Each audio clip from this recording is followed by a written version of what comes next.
Hi again, Mark here from Talkingbass.net. This week I'm going to show you 2 quick tips that you can use for improving the accuracy of your slap bass technique. They're really easy to do and should at the very least give you a clue as to where you might have some weaknesses that might need addressing. So both of these tips work together.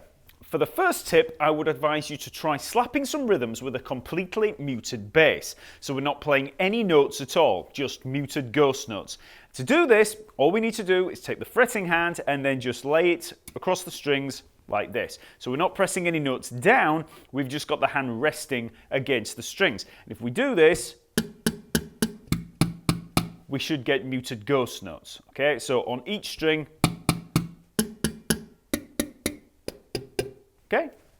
Once you have this hand position, try just slapping some basic rhythms. So you could start with some basic slaps on each string.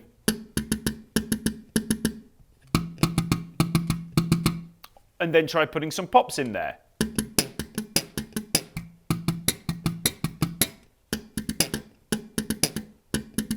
Okay, just try any kind of rhythm that you might use in one of the slap bass lines you might have learned, and have a listen out for consistency of attack and also consistency of time. But you should really be able to focus on the actual attacks in there, because that's all we're getting. We don't have the distraction of the sustained note in there. We're just hearing the attack, so we can really focus on the striking of the string. This focusing on the initial attack of the string can really help with learning things like double thumbing or maybe those little flamenco rolls. So if I take just an A string there and I play just a straight double thumbing line, I can really concentrate on that upstroke. When you play the downstroke, if you can slap a little, that's usually going to be okay. But it's usually the upstroke that catches us out. And even if you've been playing for a while with double thumbing, you might be surprised at how lacking that upstroke is in snap. So we can really concentrate on getting a nice consistent sound there. So then when we bring the note into play, we're quite confident in the actual attack there. So then if we were to look at something like a flamenco roll, where we're using 2 pops there, one on the D string and one on the G string. So I slap there, A string, pop D string, pop G string. Okay? We can really listen to the attack there and make sure that we're getting a consistent attack. So, whatever slap technique it is that you're working on, no matter how basic or advanced, try isolating the strikes like this and you'll probably start to hear some weaker hits in there. You want a nice consistent attack from the strings and a good consistent time. Your timing can sometimes get clouded over when you have the notes in there. When it's just the initial attack, you can hear the discrepancies in your time much more accurately. And most of those problems are going to originate in some way from some technical weaknesses. For the next tip, try to incorporate minimal movement into your playing. So we'll stick to using the muted fretting hand for this example, and all I want you to do is place the slapping hand or fist against the body of the bass. So we're looking at these knuckles here, and we're going to try and reduce any of the movement in the arm. So if we were to just try slapping on, let's say, an A string, so I'm just going to use the action of the thumb there. So I've got the hand here kind of lent up against the bass body, and I'm just using that thumb. So the hand's not really moving that much, it's all coming from this joint here. Okay, so there's no movement in the arm at all. And you'll notice that I'm actually using a rest stroke for the slap. When I say rest stroke, I mean I'm slapping through the string and coming to rest on the next string as opposed to the bounce. I've talked about this a lot in the lessons before. So when we play rest stroke, that's pretty much how Victor Wooten or Marcus Miller plays, and it's better for facilitating the double thumbing. So I'm just playing there, coming through, coming to rest on that D string, just using the movement of that thumb, okay?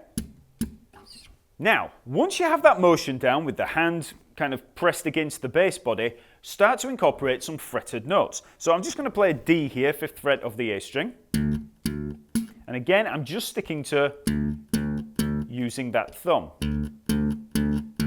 Play some short notes there and try playing lightly. You might be amazed at how lightly you can play and still get that slap chime.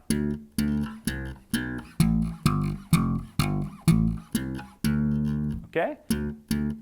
So we're just trying to gain some more control here. Now, I'm not saying that you have to play like this all the time. This is just, an exercise to show how light you can play and to give you a little more control. Once you've started, once you can play like that just with the thumb, then you can start to bring the hand more into play and, bring the whole arm in if you want. But they're the two extremes. At one extreme, you've got, coming right out, and hammering away. But at the other extreme, it is good to know that we can actually get a slap note just by the motion of that thumb there. Also, bear in mind that as you build up speed and dexterity with the thumb, you'll be using less movement anyway, in much the same way that a drummer will when playing fast rolls. The faster the roll, usually the less movement you'll see in the arms. So, at a slow speed, a drummer can really, flail away with the arms, the drumsticks come all the way back, but as he gets faster and faster and faster, there'll be less movement from the sticks and from the arms. Earlier, I used double thumbing and double popped rolls as an example in the ghost note practice. But you can also use this minimal movement and hand against the body position to really work on those techniques and build accuracy. So first of all, let's try with the roll. So the pattern we're going to look at is, okay, so it's slap, pop, pop, slap. So we're slapping on the A string and following through, so it's rest stroke. Then we're going to pop the D string with the first finger, pop the G string with the second finger, and then just coming back to the slap, okay? So that's the move. Now, the minimal movement comes into play because I've got pretty much the third and fourth fingers there held against the body. Not tightly, this is all very, very relaxed, but I've got them there against the body so that when I come down with the thumb, I've got the hand there, and I'm just rolling the hand across. So it's an actual rolling motion.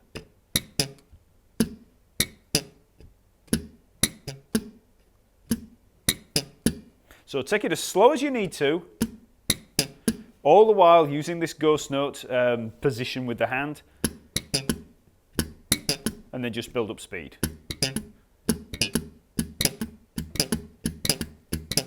Okay, so the minimum movement there really helps with the actual action there. It means that the fingers don't have to come out of, we're not really pulling out at all. We're simply rolling the hand, and we're using this part of the hand here against the body as a kind of lever action. Okay? To practice double thumbing, we can use exactly the same hand position. So we're playing ghost notes. We've got the hand here, knuckles there, just resting lightly against the body, okay? So we're going to play on the A string first. So we've got played down with the thumb, so with the down stroke, and then just let it come back up after we've rested against the D string with the side edge of the nail there. But again, I mean, it's a lot more difficult than actually using the arm here, but you can really get used to controlling that double thumb action there just by using that thumb. Now, once you feel a little confident with that and you're getting enough snap out of it, then you can start to bring the hand into action. And you'll feel like you've got a little bit more power there with the upstroke. And then if you want to, you can bring the forearm into play. And hey presto. So that's how it can help with the double thumbing. Now, there is also another pattern that's quite popular with double thumbing where we play downstroke, upstroke, and then pop. And once again, using the ghost notes there and the minimal movement,